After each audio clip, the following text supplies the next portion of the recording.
आमच्या इकडचा हिंदू समाज आमच्या हिंदू राष्ट्रामध्ये जसं प्रत्येक हिंदू नवरात्र साजरा करतो, देवीची पूजा अर्चना करतो, तसंच इकडचा आमचा हिंदू समाज 9 दिवस इथे देवीची पूजा अर्चना करतो।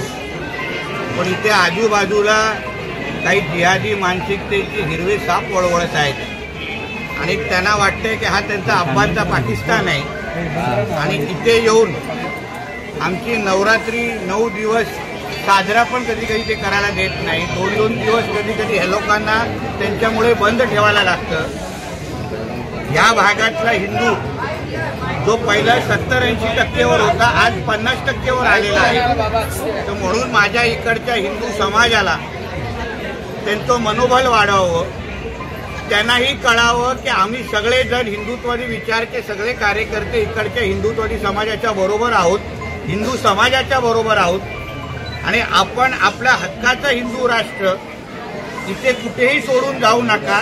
सोडायचं असेल तर या हिरव्या सापांना त्यांच्या पाकिस्तानमध्ये जाऊन दे, तुम्ही इथून जायचं नाही।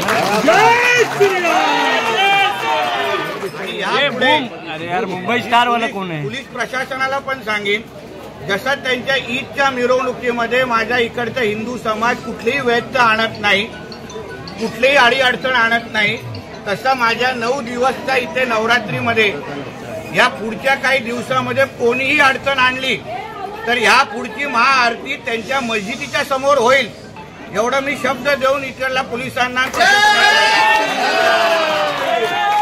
परत इकडच्या माझ्या हिंदू समाजाला कोणीही दबाव आणि कुठलीही भीती आणि कुठलीही दादागिरी करायचा प्रयत्न केला तर आज तर फक्त सांगून आलो आहे, पुढच्या वेळी त्यांच्या थेट मोहल्ल्यामध्ये जाऊन उभा राहून महाआरती करू नये, जास्त वळवळ करायचं नाही, जेवढं आहे तेवढ्या लायकीमध्ये राहावा, एवढं संदेश देण्यासाठी आलेलो आहे। सगळ्या हिंदू समाजाने मोठ्या ताकदीने आणि उत्साहाने तुमचा नवरात्री इथे साजरा करावा, जेवढंही माझ्या हिंदू समाजाला संदेश देण्यासाठी आलेलो आहे। काय मुस्लिम समाजाचे नेते आहे आणि ते म्हणताय की भाजपमध्ये आहे आणि त्यांच्या प्रयत्न आहे, बोध सांगताय की त्यांच्यामुळे आम्हाला त्रास होतो आहे, आम्ही मुस्लिम समाजामध्ये जाऊ शकत नाही, म्हणून आम्ही काहीतरी विचार करणार। मी माझ्या हिंदू समाजाबद्दल विचार करतोय, मी माझ्या हिंदू समाजाची बाजू घेतोय। ज्याला जे वाटायचं आहे ते वाटू शकतात, ज्यांना जे चटके लावून अंगावर घ्यायचे ते लावू शकतात, तो माझा विषय नाही। पहिले सेक्युलर समाज भिडेंनी सांगितलं की जे हिंदू समाज आहे ते महामूर्ख आहे, म्हणजे दांडिया मी आज हा विषय माझ्या इकडच्या हिंदू समाजाचा महत्वाचा आहे, त्यांना ताकद देण्यासाठी आलेलो आहे। या संबंधित काही प्रश्न असतील तर कृपया विचारा। भाजपा 140 जगह लढणार आहे। जय श्रीराम।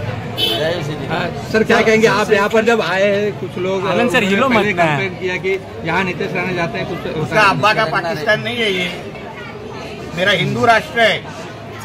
डॉक्टर बाबा साहेब अम्बेडकर जी के संविधान के अनुसार मैं कहीं भी जा सकता हूँ, मैं कहीं भी महाआरती कर सकता हूँ और अगली बार मेरे इधर के हिंदू समाज को नवरात्रि करने से किसने भी यहाँ रोका तो अगली महाआरती उनके मस्जिद के सामने करके जाऊंगा।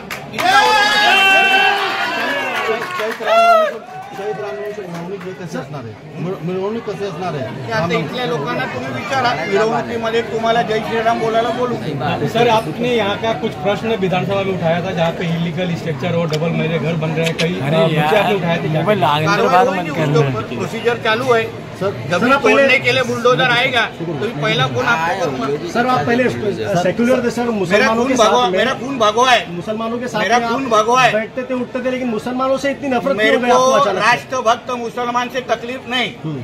यहाँ रह के मेरे आके नवरात्र में रह के खड़े रहो, मेरे साथ आरती मनाओ, वो मुसलमान के साथ मेरे को तकलीफ नहीं। कभी भी मगर जो आके इधर दादागिरी दिखाएगा, इधर आके हम हमारे खिलाफ, हिंदुओं के खिलाफ बात करेगा, वो जिहादियों के खिलाफ हम लोग जरूर है। सर ऐसा क्यों लगता है आपको जिहादी है यहाँ पर? यहाँ पे तो सब मुसलमान, हिंदू मुस्लिम भाई बहन सब ऐसा है ना, ऐसा है तो फिर इन लोग को 9 का 9 दिन नवरात्र मनाने दो। इधर तुम्हारे ईद के टाइम पे हम लोग तकलीफ नहीं देते तो हमारे नवरात्र के टाइम पे भी तकलीफ नहीं देना, वरना ईद के दिन कभी पथराव होना चालू होएगा ना, ये सवाल भी पूछ नहीं पाएंगे।